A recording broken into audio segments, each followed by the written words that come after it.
વર્ણિવેશ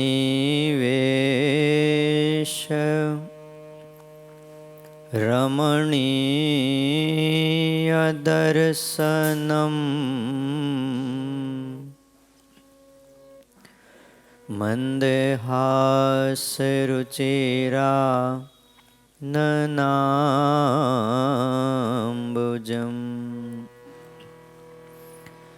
પૂજિતમ સુરનરોત્તમેર્મુદા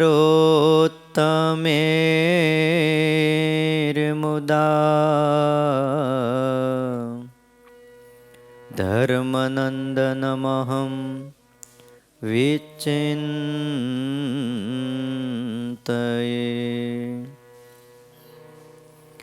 ઓમ અવતારિણે શ્રી સ્વામિનારાયણાય નમો નમઃ. શ્રી હરિ કૃષ્ણાય ઘનશ્યામાય નમો નમઃ. એકાકી વનવાસીને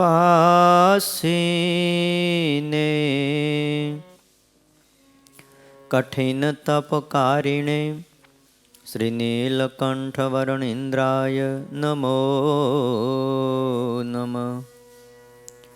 પરાત્પરાય પુણ્યશ્રવણ કીર્તનાય શ્રી સહજાનંદ સ્વામિને શ્રી નારાયણ મુનયે નમો નમઃ. બોલો શ્રી સ્વામિનારાયણ ભગવાનની, હરે કૃષ્ણ મહારાજની, લક્ષ્મી નારાયણ દેવની, રાધારમણ દેવની, સિદ્ધેશ્વર મહાદેવની, વિઘ્ન વિનાયક દેવની, કષ્ટભંજન દેવની.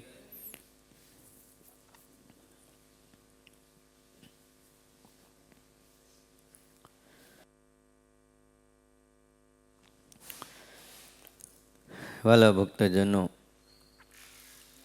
સર્વાધાર ઇષ્ટદેવ ભગવાન શ્રી સ્વામિનારાયણ, વાત્સલ્ય મૂર્તિ પૂજ્યપાદ ગુરુજી, આપ સૌ વહાલા ભક્તજનો,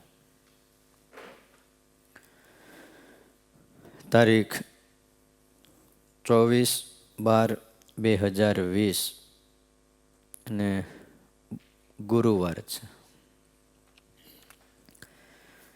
પવિત્ર ધનુર્માસ શિક્ષાપત્રી ભાષ્યની આપણે કથા સાંભળીએ છીએ.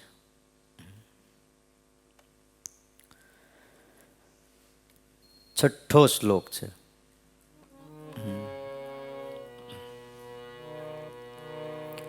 સ્વધર્મ રક્ષિકા મેતૈઃ સર્વૈર્વાચ્યા સદાશિષ. શ્રીમન્નારાયણ સ્મૃત્યા સહિતા શાસ્ત્ર સંમતા સહિતા શાસ્ત્ર સંમતા.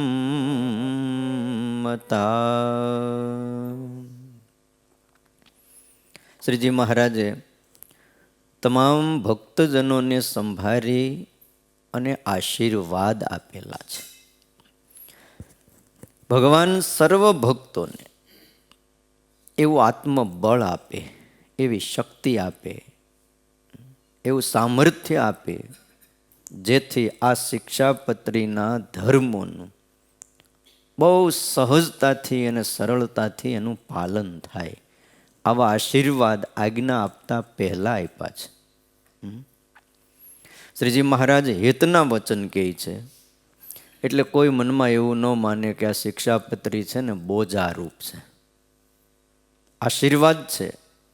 જેમ મા બાપ પોતાના બાળકને આશીર્વાદ આપે, જેમ ગુરુ પોતાના શિષ્યને આશીર્વાદ આપે, એ રીતે આજે સ્વયં પરમાત્માએ પોતાના આશ્રિતોને રૂડા આશીર્વાદ આપ્યા છે. આશીર્વાદ કેવા છે? તો કે સ્વધર્મની રક્ષા કરનારા છે. એટલે કીધું સ્વધર્મ રક્ષિકા. સ્વધર્મની રક્ષા કરનારા આશીર્વાદ છે. સ્વધર્મનું રક્ષણ કરતા હોય આમ તો એના ઉપર આશીર્વાદ વરસે છે, એમ પણ સમજવું. બે અર્થ છે. સ્વધર્મની રક્ષા કરનારા આશીર્વાદ છે, અને જે સ્વધર્મની રક્ષા કરતો હોય, સ્વધર્મનું પાલન કરતો હોય, એના ઉપર જ આશીર્વાદ ઉતરે છે. એના જગતનો નિયમ છે. તમારો દીકરો હોય પણ તમારી આજ્ઞાનું પાલન કરે, તમારો રાજીપો સહેજે એના ઉપર ઉતરે. આજ્ઞાનું પાલન જો ન કરે તો આશીર્વાદ કે રાજીપો એના ઉપર ઉતરતો નથી. એમ ભગવાનના આશીર્વાદ એના ઉપર ઉતરે કે જેણે ભગવાનની આજ્ઞા પાળી છે, કે પાળે છે, કે પાળવાનો સંકલ્પ કરે છે. ગરડા પ્રથમનું 18મું વચનામૃત વાંચો. મહારાજ ભાર દઈને કહે છે કે આ અમારું વચન છે, તે ભલા થઈને સર્વે રાખજો. કેટલું કહેવું પડે? ભલા થઈને. નથી કહેતા ભલા માણા કંઈક સમજતો ખરો. બહુ જ્યારે હદ બહાર વયા જાય પછી સમજે જ નહીં, ત્યારે ઓલાના હૃદયમાંથી એમ ઉદ્ગાર નીકળે, ભલા માણા તું તો સમજ.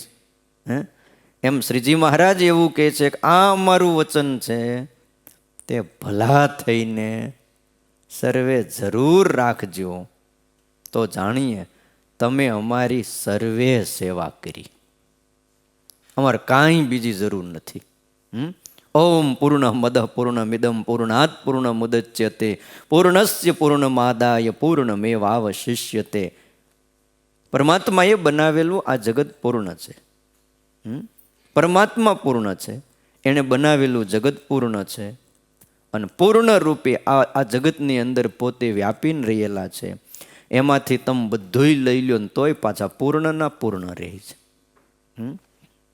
આપણી પાસે શું અપેક્ષા છે? સેવાની અપેક્ષા નથી. આપણે શું એમની સેવા કરી શકીએ કયો?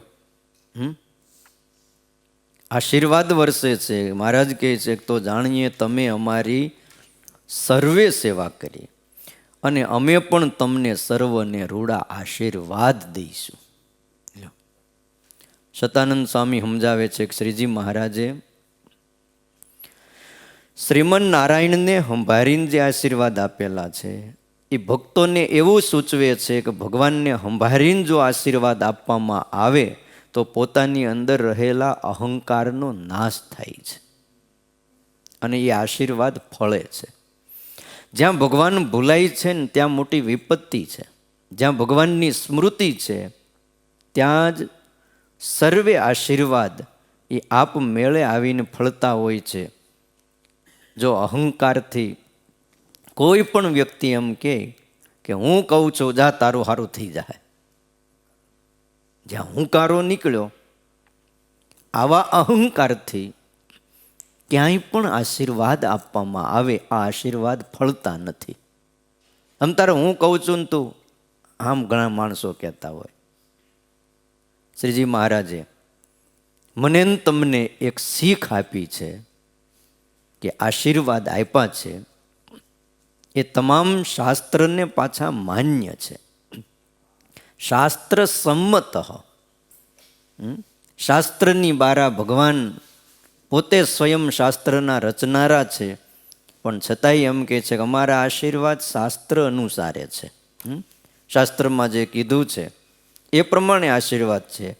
શાસ્ત્રમાં સ્વધર્મનું રક્ષણ કરવું ને એને સર્વ ધર્મનું સર્વ સુખનું મૂળ કીધું છે. કોઈ માણસને સુખ જોતું હોય તો એનું મૂળિયું ગોતવું પડે. દુઃખ આવે ને ત્યારે પણ એનું મૂળ ગોતવું પડે. રોગ આવે ને ત્યારે પણ એનું મૂળ ગોતવું પડે. અને મૂળ ગોતો ને તો હાવ નાશ થાય. એમ સુખનું મૂળ ધર્મ છે.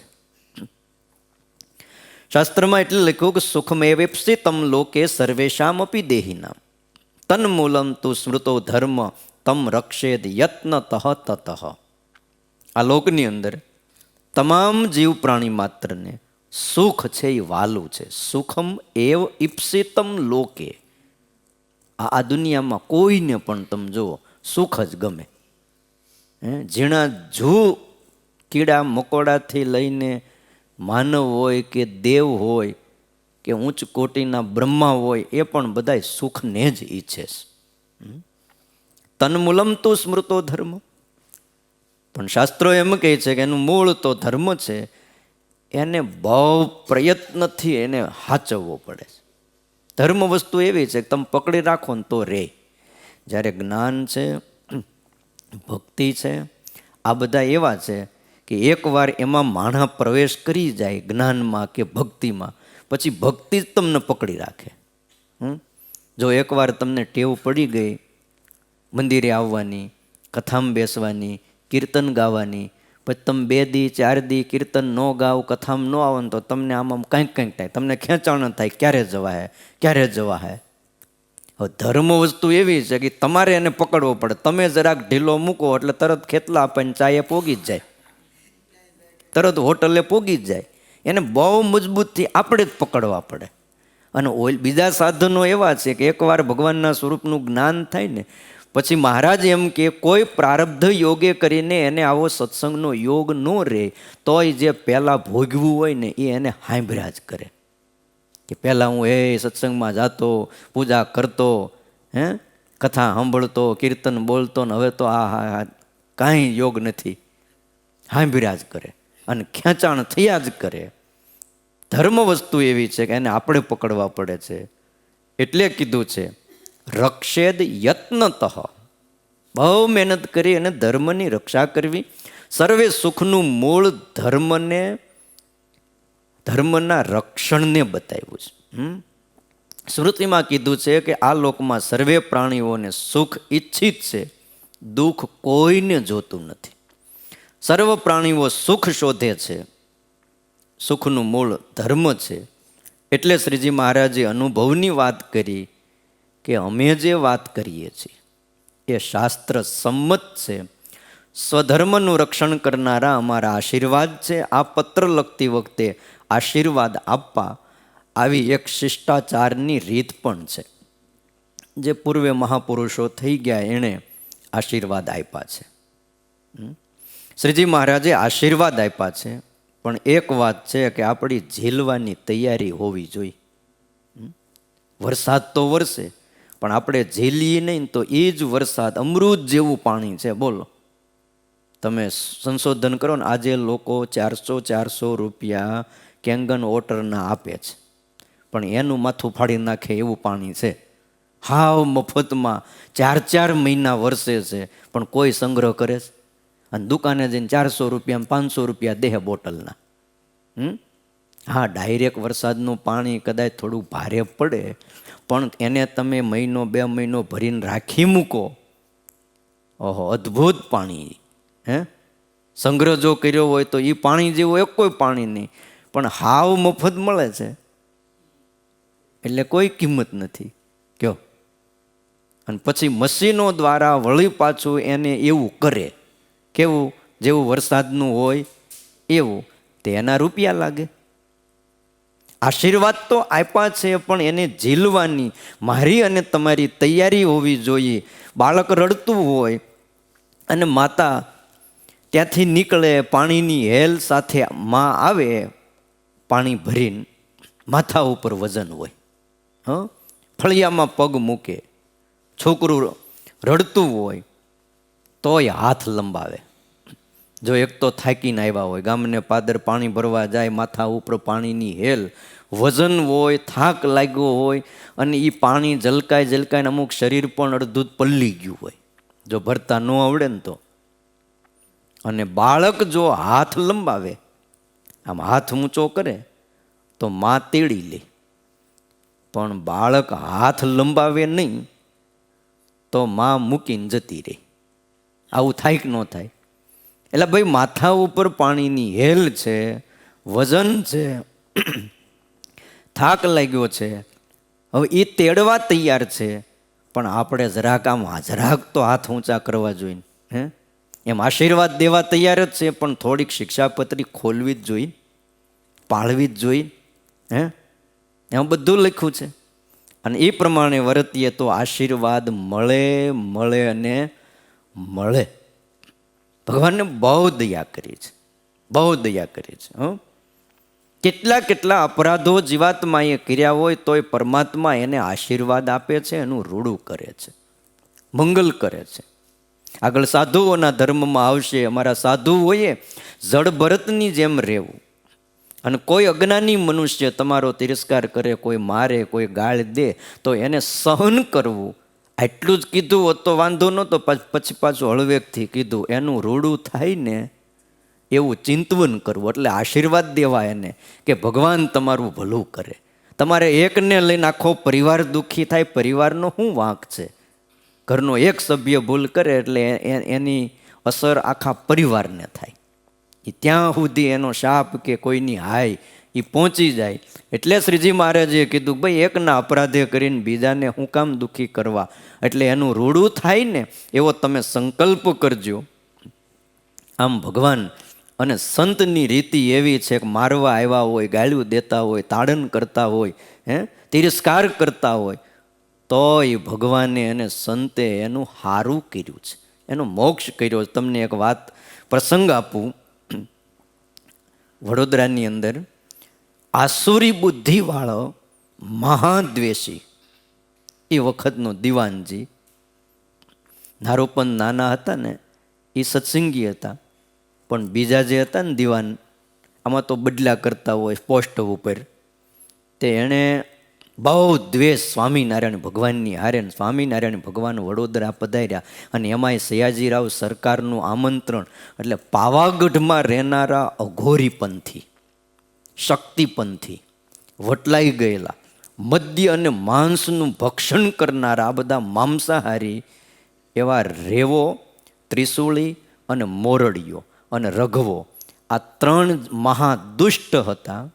આમ હતા વિપ્રકુળમાં જન્મ લીધેલો, પણ તાંત્રિક, માંત્રિક ને મેલા મંત્રો, દારૂમાંસનું ભક્ષણ એણે કરીને હાવ અઘોરી થઈ ગયા હતા.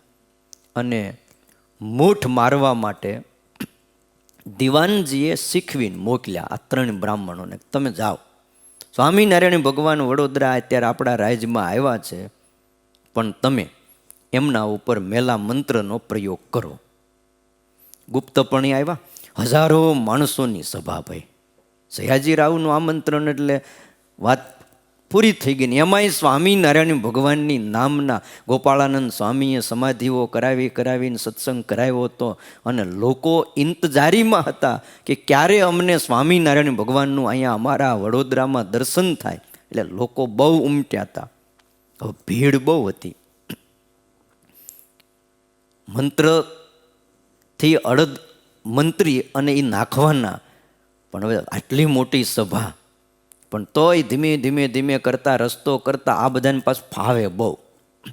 અને આવે ને તોય તમને એમ લાગે કે ઓહો હો, સાક્ષાત દેવતાઓ આ ધરતી ઉપર ઉતરી આવ્યા, એવો બધો વેશ ને બધું પાછું એવું હોય.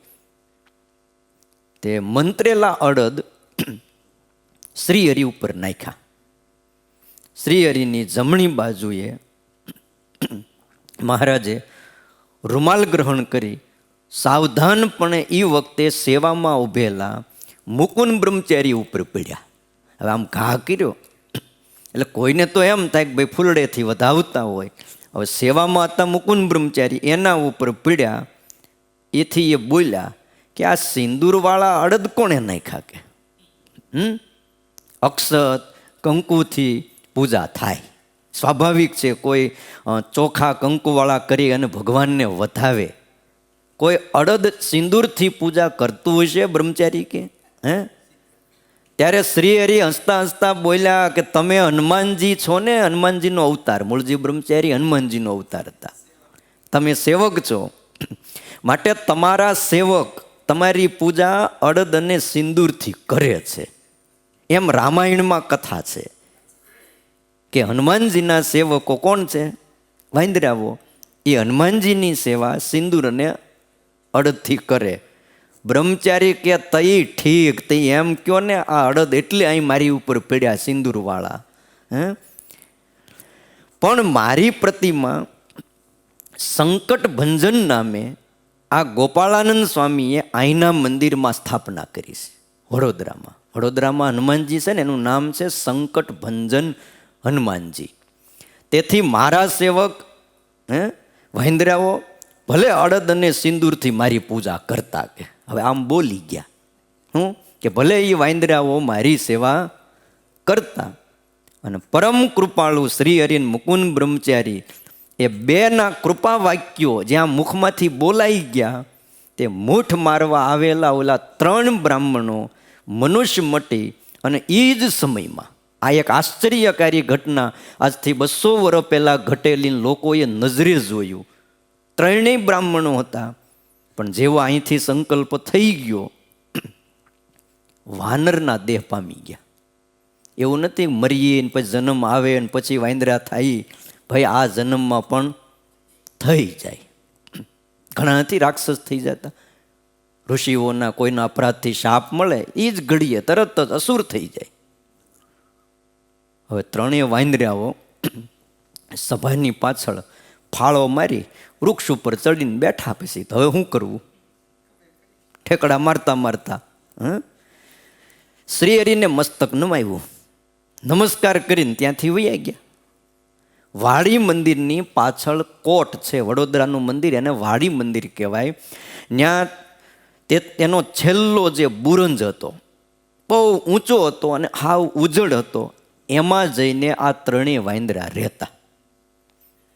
અને એમ કહેવાય છે એ જે બુરંજ છે એનું નામ વાનરીયો બુરંજ એવું આજ દિવસ સુધી પ્રસિદ્ધ છે. તમે વડોદરા જાઓ કોઈને કહેજો કે વાનરીયો બુરંજ છે ને ત્યાં અમારે જવું છે, બતાવશે.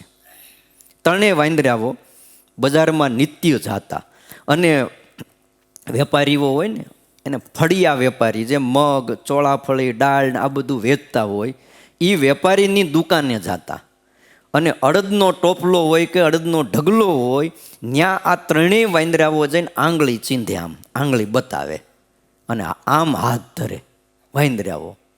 એટલે વેપારીઓ પહેલે વાર તો સમજી ન હોય ક્યાં, પણ પછી ઓલો વારે વારે આમ આંગળી બતાવે પછી આમ હાથ કરે. એટલે વેપારીને ખબર પડી કે આ વાંદરા અડદ માગે છે. એટલે વેપારીને શું હોય, વાંદરા આવે ભગવાન હનુમાનજીનું એક પ્રતીક છે, એના સેવક છે, એટલે મુઠ્ઠા ભરી ભરીને એના હાથમાં નાખે. એના હાથે ત્યાં હોય કેવડા. પછી સરૈયા એટલે સુગંધવાળી વસ્તુ વેચનારા વેપારી હોય ને એની દુકાને જાય. ત્યાંથી પછી અને ત્યાં જઈને સિંદૂર પડ્યું હોય ને એને આંગળી બતાવે. ત્યાં બે દુકાનના ઓલા બહાર ઓલો કાઢ્યું હોય ને જરાક પાટિયા જેવું, ત્યાં જઈને બેહેન ઊભા થઈ તેને ઓલા ટોપલામાં કે કોથળામાં હોય ને ત્યાં બતાવ્યા કરે. એટલે ઓલા દુકાનવાળા એને હાથમાં સિંદૂર આપે. ઓલા હાથમાં અડદ હોય અને પછી સિંદૂર આપે. પછી મંદિરના એ 2 વસ્તુ લઈ અને મંદિરે આવે. મંદિરનો જે ઓટલો, આજે પણ એ વડોદરામાં મંદિર છે, ઓટલો ઊંચો છે, હનુમાનજી પણ છે, ત્યાં જાળીમાં અંદર હાથ નાખે વાંદરાઓ. અને સંકટ ભંજન હનુમાનજીની અડદ અને સિંદૂરથી નિત્ય પૂજા કરતા 3 વાંદરાઓ.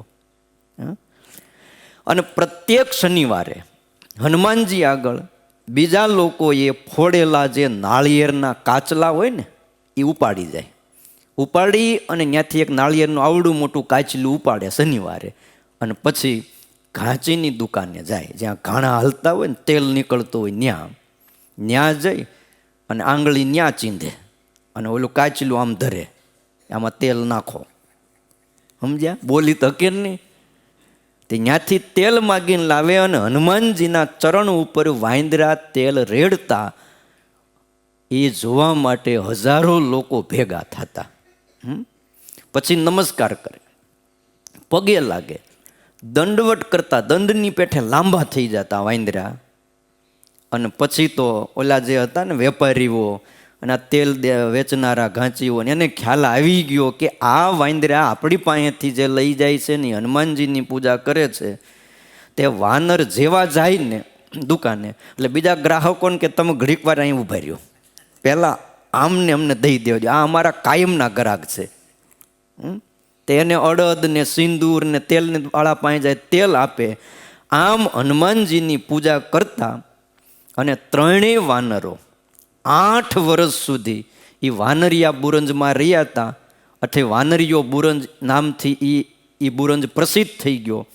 મંદિરમાં જે દયાળુ સાધુઓ હોય, ઠાકોરજીને થાળ ધરાવ્યો હોય, સંતો હરિભક્તો જમી લે, પછી જે પ્રસાદ વધ્યો હોય એ પ્રસાદ એક પતરાળામાં ઠાકોરજીને ધરાવેલો, હરિકૃષ્ણ મહારાજને, રાધાકૃષ્ણ દેવ, લક્ષ્મીનારાયણ દેવને ધરાવેલો એ પ્રસાદ એ ત્યાં મૂકે, તે એ ત્યાં બેઠા બેઠા ખાતા. ઓટે બેહીને પછી ત્યાં એ પતરાળામાં એ ખાય. હરિભક્તો આવે પછી તો હરિભક્તોને ખ્યાલ આવી ગયો કે આ ત્રણેય વાંદરા હરિભગત છે. એટલે કોઈ ફળ લાવે, કોઈ કંદ લાવે, કોઈ શાક લાવે, કોઈ કેરી લાવે, તો એ આપતા. તે વાંદરાઓ એ પ્રસાદી ખાતા, નિત્ય ઠાકોરજીના અને હરિભક્તોના દર્શન કરતા. મંદિરમાં આવીને પાછા દર્શન કરે, જેમાં આમ બેહીને દર્શન કરીને એમ આવીને પગે લાગે, પાછા હાથ જોડે, વારે વારે માથું નમાવે કે હવે આવી ભૂલ નહીં કરી, હવે આવી ભૂલ નહીં કરી, પણ હવે આમાંથી કાંઈક અમારો ઉદ્ધાર કરો. બિચારા રડતા રડતા કરગરે 8 વર્ષ થયા. પછી ત્રણેયના દેહ પડ્યા 8 વર્ષ પછી, અને સત્સંગમાં એને જન્મ લેવરાવ્યો અને ભક્તિ કરી, અક્ષરધામના અધિકારી થયા. મહાપાપી હતા, ભગવાનને મારવા આવ્યા હતા, પણ તમે જુઓ તો ખરા, એને અક્ષરધામના અધિકારી કર્યા. અત્યારે અક્ષરધામમાં બેઠા છે. બોલો, હા, અહીંયા આવે ને તો કે આવું કરતા નહીં ભલા થઈને. ભગવાન અને સાધુ છે ને, એ આમ મોટા સાધુ એવું કહેતા કે અગ્નિ છે, એટલે ટાઈટ લાગતી હોય ને તો આમ છેટેથી તાપી લેવાય, પણ અંદર હાથ ન નખાય. બળી જાય, આપણી ટાઈટ વહી જાય એ પાકું, પણ અંદર હાથ નાખવા ગયા તો ક્યાંય ના ન રહી. પણ આ તો ભગવાને દયા કરીને બ્રહ્મચારી બોલી ગયા. તે એમ કહો ને મારા સેવક છે, મારી સિંદૂરથી ને અડદથી પૂજા કરે છે, આટલું બોલ્યા ને ત્યાં તો એ વાંદરા થઈ ગયા. પણ કહેવાનું કે ભગવાન છે ને કૃપા કરે છે, આશીર્વાદ આપે છે. ગમે એવો જીવ હોય પણ આખીર એનો ઉદ્ધાર કરે. એટલે શ્રીજી મહારાજ કહે છે કે અમે તો એમ કહીએ છીએ કે સ્વધર્મનું પાલન કરજો, અમારા આશીર્વાદ તમારી ઉપર ઉતરશે. અને આટલું કહીને પછી એવું મહારાજે કીધું, એકાગ્રેણ એવ મનસા પત્રી લેખ સહેતુક અવધાર્યો યમખિલૈ સર્વજીવ હિતાવહ. હવે શિક્ષાપત્રી કેવી રીતે વાંચવી, તો 7મા શ્લોકમાં એ આપણને કીધું કે એકાગ્રેણેવ મનસા, આ પત્રી લેખ, આ પત્રી રૂપી લેખ, પત્રનો લેખ કયો, પત્ર કયો, એ સહેતુ કહ, હેતુ એ સહિત છે. હાવ એમનું લખવા ખાતર લખી નાખ્યું એમ નથી. છોકરાઓના હાથમાં જેમ કલમ આવે અને કંઈક કાગળ આવે ને પછી મંડે લીટા કરવા, મંડે મન ફાવે એમ લખવા, એમ નથી લખ્યું, સહેતુક છે. એટલે એકાગ્ર મનથી એને ધારવી. અને શું કીધું? સર્વ જીવને હિત કરનારી છે. આ શિક્ષાપત્રી કેવી છે? સર્વ જીવ હિતાવહ. જો હું તમે શિક્ષાપત્રી રોજ વાંચી છે, પણ આપણને એમાંથી એ વસ્તુ ન જડે કે સર્વ જીવનું હિત આ શિક્ષાપત્રી કેવી રીતે કરે. જે માણસ પાળે એનું હિત થાય, જેને માણસની પાસે શિક્ષાપત્રી હોય ને એને અનુસરે એનું હિત થાય, એ વાત તો સમજાય. પણ બધાયનું હિત કરે આ કેવી રીતે? ઝીણા એવા જૂ માકડથી લઈને કહું ને ઠેઠ મુક્ત સુધીની સ્થિતિને પામેલાનું રૂડું કરે એવી શિક્ષાપત્રી છે. કઈ રીતે? ભાષ્યકાર સતાનંદ સ્વામી આ શ્લોકની વ્યાખ્યા કરતા સમજાવતા બોલે છે કે શ્રીજી મહારાજે લખેલી શિક્ષાપત્રી એ સર્વજીવનું હિત કરે છે. એકાગ્ર મને વાંચવી, સાંભળવી, કોઈ પણ કાર્ય નાનું યા તો મોટું, એની અંદર મનની એકાગ્રતા બહુ જરૂરી છે. હીરાના પેલ હારા ક્યારે પડે? આમ ગમે ત્યાં મન રાખો તો પડે? તો જે કામ કરવા બેઠા છો સહેજ પણ ધાર ખરે નહીં, એ ક્યારે બને? એમાં એકાગ્રતા તમારી હોય તો જ. અને એકાગ્રતા હોય ને તો હીરાનું વજન વધી જાય હો. અને જો ધ્યાન ન દો ને વજન ન આવે. એકાગ્રની જરૂર છે, એકાગ્રતાની. મનની એકાગ્રતા વિના કોઈ પણ કાર્ય સિદ્ધ થતું નથી. બીજા વ્યવહારિક કાર્યોમાં આસક્ત મન હોય અને શિક્ષાપત્રીનું કોઈ શ્રવણ કરે, કોઈ વાંચન કરે તો એ નહીં સાંભળ્યા બરોબર છે. શતાનંદ સ્વામી એમ કહે છે કે શ્રુતિમાં એવું કીધું છે, અન્યત્ર મના અભવમ ના દર્શમ, અન્યત્ર મના અભવમ ના શ્રૌષમ. ગુરુએ શિષ્યને કીધું, એલા તે સાંભળ્યું કે નહીં?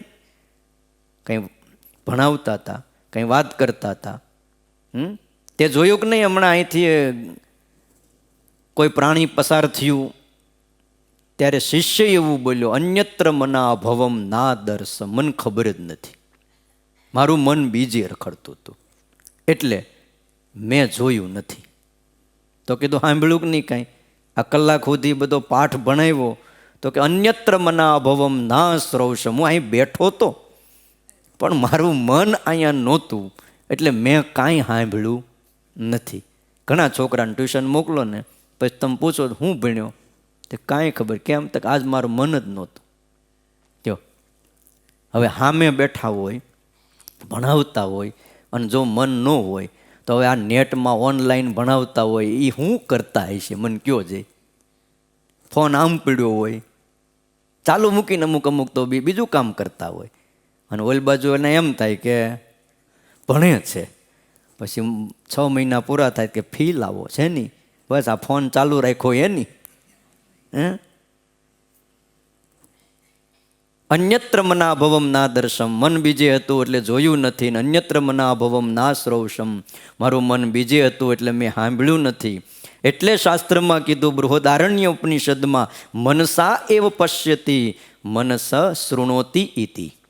દરેક માનવ આંખથી જોતો નથી પણ મનથી જોવે છે. કોઈ માણસ કાનથી નથી સાંભળતો પણ મનથી સાંભળે છે. એટલે કાનથી સાંભળેલું ભૂલાઈ જાય છે પણ ધ્યાનથી સાંભળેલું ભૂલાતું નથી. સંભળાય છે? એટલે એમ કહેતા એ કથા ધ્યાનથી સાંભળજો.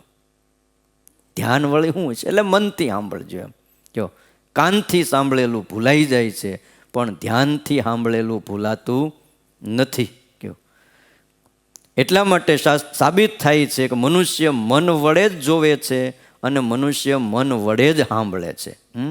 કારણ કે જ્યાં સુધી મન ઇન્દ્રિયોને અનુસરે નહીં ત્યાં સુધી ઇન્દ્રિયો પોતપોતાના વિષયને ગ્રહણ કરી શકતા નથી.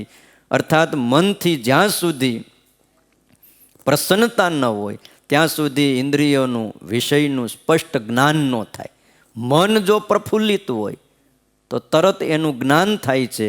આ શિક્ષાપત્રી એકાગ્ર મન વડે વાંચવી એમ નથી કહેતા, ધારણ કરવી.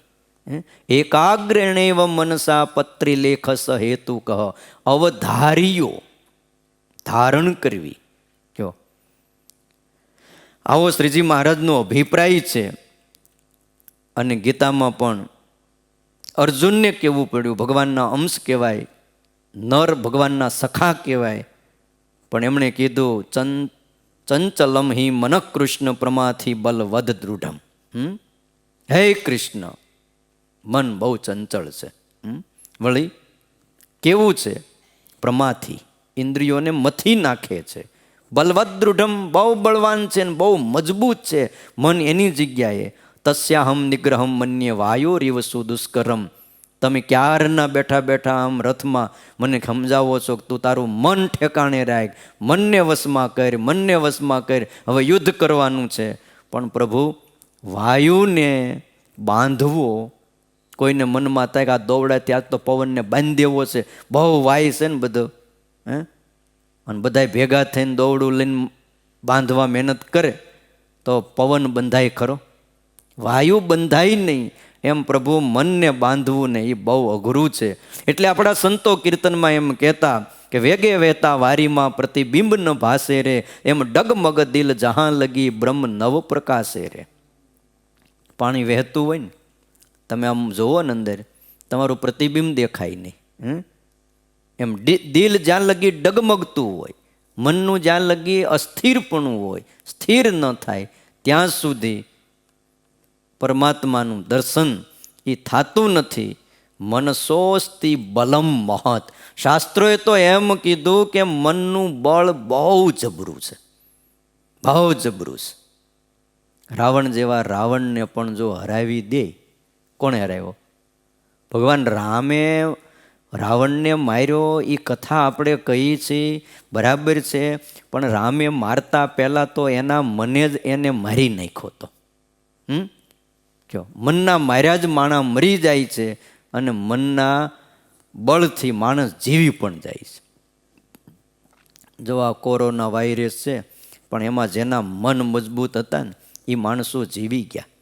ઘણા ઘણા હરિભોગ તો આવે ને કે અમારા સંબંધી હતા, કાંઈ નહોતું સ્વામી, ખાલી થોડીક શરદી ને થોડોક તાવ આવ્યો, પણ ભય એટલો બધો લાગી ગયો, અને એમાંય દવાખાનામાં દાખલ કર્યા, ભયના માર્યા, થોડીક શ્વાસની તકલીફ પડી, એટલે એને એમ થયું કે એ ગયો. પછી રિપોર્ટ કર્યો સ્વામી, તો રિપોર્ટ પણ કેવો આવ્યો? પોઝિટિવ આવ્યો, નેગેટિવ નહીં, પોઝિટિવ રિપોર્ટ સારો આવ્યો તો પણ છતાંય એને ભય એટલો બધો લાગી ગયો. શું થયું? એટેક આવ્યો હાંજે, અને માણસ ગુજરી ગયો. એટલે વિચાર કરો, આ દુનિયામાં પોઝિટિવ અને નેગેટિવ, પણ આ કોરોનો છે ને એ કયો હારો? નેગેટિવ હારો. આમ પોઝિટિવનો અર્થ થાય સારું, અને નેગેટિવનો અર્થ થાય નબળું. ખ્યાલ આવ્યો? રિપોર્ટ સારો આવ્યો, પણ આમ આવ્યો તો ઉલટું થાય. રોગ માટે સારું નથી, પણ ભય એટલો બધો લાગી ગયો ને તે રાતે એટેક આવી ગયો, અને ઘણા માણસને 50-60% પહોંચી ગયો. તો હવે જે થવું એ થાય, એક દી થવાનું જ છે. અને હિંમત રાખી તો અત્યારે હજી આકલા પડકારા કરે લ્યો. અને જોજો આપણી પછી જ જાહે એ બધા. ઓલા કહે ને અણીનો ચૂકેલો 100 વર્ષ જીવે. તઈ હવે એ નામ ન લે જવાનું, ગમે એવા રોગ આવે ને. મજબૂત થઈ ગયું મન. એકાગ્રતાની શક્તિ બહુ અદ્ભુત છે. અર્જુને મત્સ્યવેધ કર્યો, મહાભારતમાં એ કથા છે. દ્રુપદ રાજાએ પોતાની દીકરી દ્રૌપદી, એનો સ્વયંવર રચ્યો. દેશ દેશાંતરથી મોટા મોટા રાજાઓ મહારાજાઓ પધાર્યા, અને હવને કોડ હતો દ્રૌપદીને વરવું. તે આવેલા. એમાં તો ભાઈ દુર્યોધન ખરો, કૌરવો હતા, કર્ણ હતો, બધાય મોટા મોટા, ભીષ્મ પિતા, દુશાસન. ભીષ્મ પિતા ખાલી આવ્યા હતા એક વડીલ તરીકે આશીર્વાદ દેવા, અને દ્રોણ ગુરુ, કૃપાચાર્ય, આ બધાય બેઠેલા, બીજા રાજા મહારાજાઓ બધા આવ્યા હતા. ફક્ત પાંડવો નહોતા, કારણ કે એમને વનવાસ હતો, કંઈક કાપડીના વેશમાં હતા. તે સ્વયંવર ચાલુ થયો, એક પછી એક યોદ્ધાઓ અને મહારથીઓ આવતા ગયા, પણ હવે એમાં એવું હતું કે ત્રાજવા મૂક્યા હતા 2, એમાં પગ રાખવાનો. હવે ત્રાજવામાં તમે ઘરે જઈને એકલા આમ ક્યાંક મજબૂત ત્રાજવા હોય ને લઈને ટીંગાડીને અખતરોત કરજો. એક પાયે પારે ટીંગાડી દેવાના, પછી 2 પગ અંદર મૂકે, અને સમતોલ જો રહે તો જ તમે ઊભા રહી શકો, નકર આમ એક બાજુ વજન નમી ગયું એટલે હેઠા પડો. પાછું એ સમતોલ રાખવાનું, હાથમાં ધનુષને બાણ લેવાનું, અને પાછું ઉપર માછલું હતું, અને એ પાછું સ્થિર નહોતું, એ પાછું ગોળ ગોળ ગોળ ફરતું હતું, અને નીચે પાણીનો મોટો હોજ હતો. બરાબર? ઉપર જોવાનું નહીં, ખાલી બાણ ને ધનુષ ઉપર રાખવાનું, જોવાનું પાણીમાં, ઉપર માછલું ફરતું હોય, અને એની આંખ વીંધવાની. હવે તમે કહો આવું હોય ને તો આ જીવન સંન્યાસી રહેવા, બાકી પણવાનું નક્કી, આ ધંધો ન કરાય, પડી જ ભાંગી જાય. આના કરતાં વયું જવા હિમાલય ગિરનારમાં ગમે ત્યાં. પણ હવે આ બધા આવ્યા હતા જે ગમે એમ થાય હિમાલય તો નથી જ જવું, એ કે દ્રૌપદીને વરવાશે. તે જેટલા આવ્યા ની પીડ્યા પાણીમાં. હવે વીંધવાની તો વાત એક બાજુ, પગનું સમતોલ જ ન જાળવી શક્યા. કર્ણ આવ્યો, પણ કીધું ભાઈ હું આ દાસી પુત્રને તો ન વરું એમ, અમે ક્ષત્રિયોની આ સભા છે, અને ક્ષત્રિયો સિવાય બીજાનો આમાં પ્રવેશ નથી. અને એ તો એક ધર્મ હતો. કર્ણને થોડું અપમાન લાગ્યું, વયો ગયો. પણ પછી દ્રુપદ રાજાએ કીધું કોઈ એવો ક્ષત્રિયનો દીકરો આ ધરા ઉપર જન્મો નથી. તે કાપડીના વેશમાં હતા પાંડવો. ભગવાન શ્રી કૃષ્ણ નારાયણે કીધું તો ટાઈમ થાય તે આવજો, વહેલા ન આવતા. અને આમે તમે જુઓ ને, તમારો ફિલ્મ હાલતો હીરોની એન્ટ્રી ક્યારે થાય? એનો ટાઈમ આવે તો થાય, આમ પહેલેથી ન આવી જાય. આમ બરાબર અણીનો સમય આવે તો એની એન્ટ્રી થાય. એમ અર્જુન 5 પાંડવોની એન્ટ્રી થઈ. અર્જુન આવ્યો, બીજા બધા છેટા ઉભા રહ્યા, અર્જુન એક આવ્યો અને આવીને કીધું કે એવું ન કહો કે આ ધરા ઉપર કોઈ ક્ષત્રિયનો દીકરો નથી, લાવો હું મત્સ્યવેદ કરું. જોયું હવે વેશ જોવે ને તો કોઈને એમ થાય દાઢી બાઢી ચડી ગયેલી, કાપડીનો કાપડ આવલા ઓલા શું કે પહેર્યા હોય ને ભગવા લુગડા, એવો વેશ હતો આખો. એટલે કોઈ સાધુ મહાત્મા લાગે. હવે આ શું કરશે? પણ થયું કે હવે આ બધામાં કોઈ કરી નથી ક્યાં, તો આ એક કરે તો વાંધો હું, આ મારું પણ રહી જાય. નહીતર તો એમ થાય કે આ ધરા ઉપર કોઈ છે નહીં અને દ્રૌપદી આખી જિંદગી કુંવારા રહે, પ્રતિજ્ઞાનો ભંગ થાય. એટલે અર્જુન આવ્યા. એટલે આવીને સીધા દ્રોણ ગુરુને પગે લાગ્યા. પગે લાગ્યા ને દ્રોણ ગુરુને. એટલે ગુરુ આમ હામું જોઈ રહ્યા કે આને ક્યાંક જોયેલો છે હે ભાઈ, કે આ આવો વિવેક ને. અને એટલે લખ્યું હોય, તમે જુઓ વિદ્યા ભણવા જાઓ ને શાળામાં, ત્યાં એક સૂત્ર લખ્યું હોય, વિદ્યા વિનયથી શોભે છે. વિદ્યા વિનયથી શોભે. હવે આ સૂત્ર છે, પણ એ જીવનમાં પછી સાર્થક થવું જોઈએ. અર્જુન ભણ્યો તો એને ખબર હતી, પણ વિદ્યાની હારોહાર એટલો વિનય હતો. એ દ્રોણ ગુરુને સાષ્ટાંગ પ્રણામ કર્યા, કૃપાચાર્યને પગે લાગ્યો. ભગવાન કૃષ્ણ એક બાજુ બેઠા હતા, એમને પગે લાગ્યા. પાછું એમની પાસે બહુ જવાય એવું નહોતું, કારણ કે પાછું ઓળખાઈ જાય, સમજ્યા તમે? એટલે એને છેટેથી પગે લાગ્યા. અને બીજા બધા સભાસદોને પગે લાગી. અને ભાઈ ધનુષ બાણ તો લઈને જ આવ્યા હતા, ગાંડીવ હતું એની પાસે તો, અને લીધું. અને આમ જેવા આમ જવા ગયા ને, એટલે દ્રોણ ગુરુ વિચારે ચડે. હજી આમ એને ખ્યાલ નથી આવતો, કારણ કે હવે દાઢી ચડી ગઈ હોય ને ભગવો ઓલા કાપડીનો વેશ હોય, એટલે ખબર ન પડે કે આ અર્જુન હોય અને ક્ષત્રિયનો દીકરો, અને આવા ભગવા લુગડા પહેરીને આવે એવી તો એને કલ્પનાય ન હોય. પણ મન વિચારે ચડી ગયું કે આ શું કરશે. પણ પગે લાગ્યો છો છે યુવાનીઓ કોઈ વિવેકી. એમાં અર્જુને જઈને થાંભલો પકડ્યો, ઓલો સ્તંભ. ધનુષ અહીંયા હતું, ભાથો અહીંયા હતો, અને પેલા સ્તંભ પકડ્યો. સ્તંભ પકડીને એક કાર્ય છલાંગ મારીને 2 પગ એક સાથે ત્રાજવા મૂક્યા સમતોલથી. અને 2 પગ એક કાર્ય મૂક્યા એટલે ત્રાજવું સ્થિર થઈ ગયું. તે દ્રોણ ગુરુ ઊભા થયા. એ કે આવડો આ વિંધે તો વિંધે. એને થયું આ વિંધે તો વિંધે. પછી એને ખ્યાલ આવ્યો કે અર્જુન નહીં હોય ને, કાંઈ જે હોય લે હું જાઉં. ઊભા થયા. ઊભો રહે, વિનતો નહીં. અને એ પોતાના ગુરુ છે એટલે કોઈ શંકાને કોઈ સ્થાન નથી. અર્જુન સ્થિર થઈ ગયા. બોલ શું દેખાય છે? કે આવડી મોટી આ સભા દેખાય છે, થાંભલાઓ છે સભા મંડપના, આ પાણીનો હોજ છે, બધું દેખાય. વૃત્તિ હંકેલ, મારતો નહીં બાણ, ફેંકતો નહીં, વૃત્તિને હંકેલી લે, મનને એકાગ્ર કરે. એટલે ધીમે ધીમે ધીમે મનને એકાગ્ર કર્યું. બોલ હવે શું દેખાય? તો કે હવે આ પાણીનો હોજ દેખાય છે, સભા નથી દેખાતી. હવે આવડી મોટી સભા હોય અને સભા ન દેખાય, એને ન દેખાય. એટલી વૃત્તિને સંકેલી લીધી. પાણીનો હોજ દેખાય તો કે હજી સંકેલ. હવે શું દેખાય છે? તો બસ હવે ઓલું માછલું ગોળ ગોળ ફરે છે ને અંદર, એ દેખાય જોવાનું પાણીમાં. તો કે હજી વૃત્તિ હંકેલ. તો હવે મને ખાલી માછલાની આંખ દેખાય છે. તો કે માર બાણ. અને પછી જે બાણ માર્યું, માછલું વીંધી નાખ્યું. અને પછી ખ્યાલ આવી ગયો કે અર્જુન છે. કંઈ બોલ્યા નહીં પછી તો.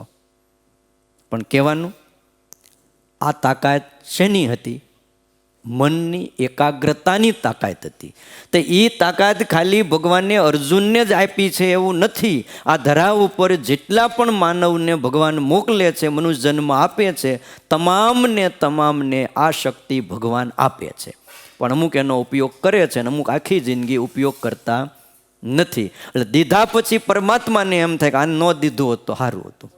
એટલે બીજા જન્મે પછી નથી દેતા અને એ માનવને પશુ બનાવી દઈશ, પછી આ વાંદરા બનાવી દે ઉપા ઉપ. એને પછી ક્યાં જરૂર હોય એકાગ્રતાની? તમે ગમે એમ કહો તો હેઠું જ ન બેહે. ચંચળ જ એટલું છે. એટલે કીધું ચંચલમ હિ મન કૃષ્ણ પ્રમાથી બલવદ દૃઢમ મન બહુ ચંચળ છે, બળવાન છે. અને એકાગ્ર મનનો એક અર્થ એવો પણ થાય વાલા ભક્તો કે સૂક્ષ્મ બુદ્ધિ, ઝીણી બુદ્ધિ. અને એ સૂક્ષ્મ બુદ્ધિ ત્યારે જ આવે કે જેનું મન એકાગ્ર હોય. નથી કહેતા ઓલો છોકરો બહુ સૂક્ષ્મ બુદ્ધિવાળો, બહુ મેધાવી છે, એકવાર વાંચે તો યાદ રહી જાય. ભાઈ તમે વાંચો તમને યાદ રહી જાય, પણ એનું મન ત્યારે વાંચવામાં એકાગ્ર થઈ ગયું હોય છે, એટલે એને યાદ રહે છે. વળી આ લખેલી શિક્ષાપત્રી કેવી છે? એકાગ્રેણેવ મનસા પત્રી લેખ સહેતુક, સહેતુક છે. અર્થાત વિના પ્રયોજનમ મંદોપી ન પ્રવર્તતે. મંદ માણા હોય, બુદ્ધિ વિનાનો માણા હોય, એ પણ પ્રયોજન વિના ક્યાંય કામ કરતો નથી. ખ્યાલ આવ્યો? અને મંદ બુદ્ધિના માણસોની વાત જ આખી જુદી હોય. એક જગ્યાએ ગામને પાદર છોકરા રમતા હતા.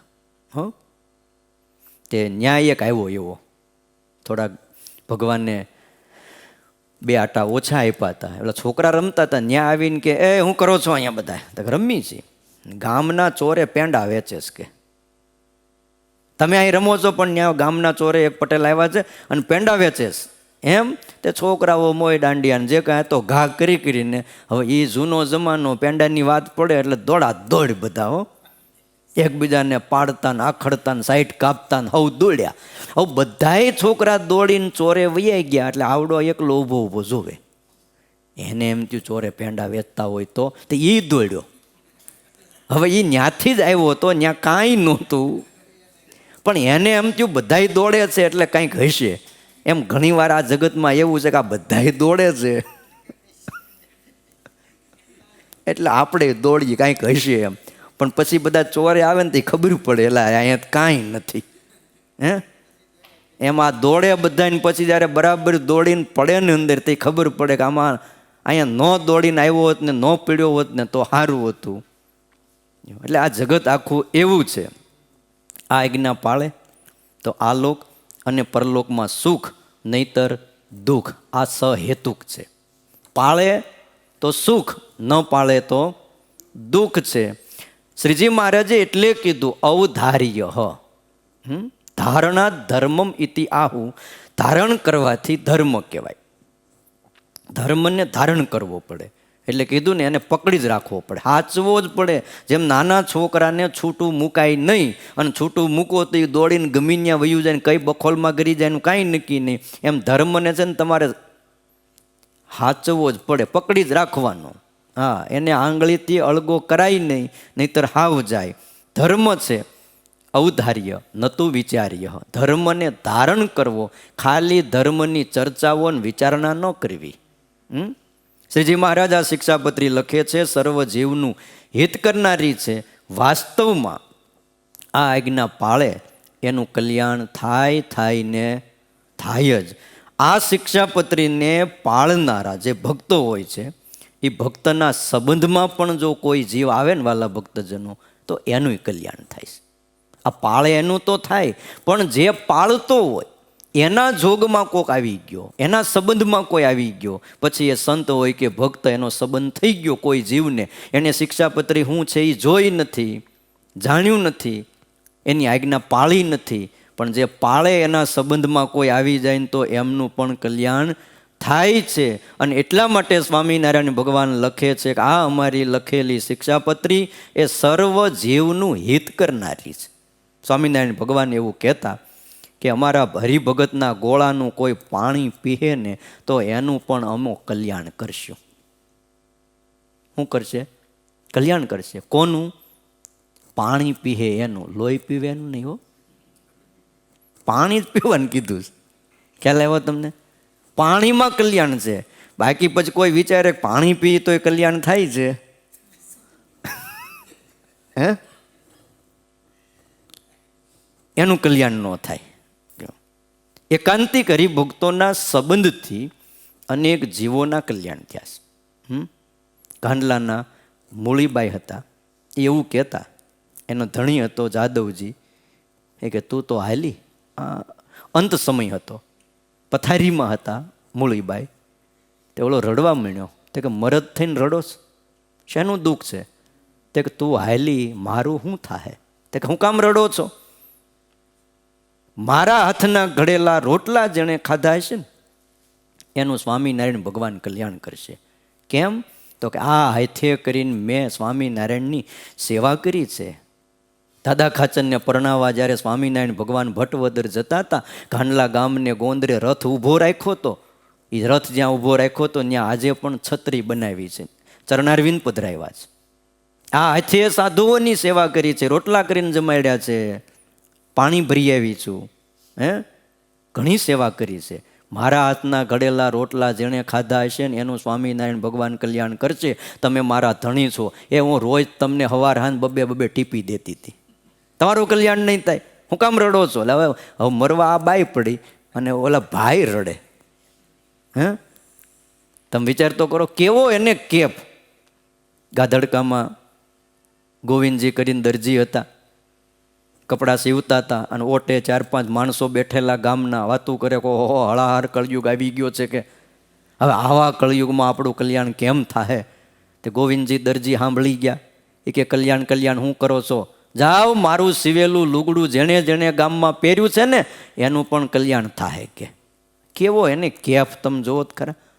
સંબંધ અને ઇતિહાસો છે, પશુઓના કલ્યાણ થયા છે આ સત્સંગમાં. બોલો, જીજીભાઈના બળદને તેડવા નહોતા આવ્યા કે મહારાજ બળદને તમે લઈ જાઓ છો?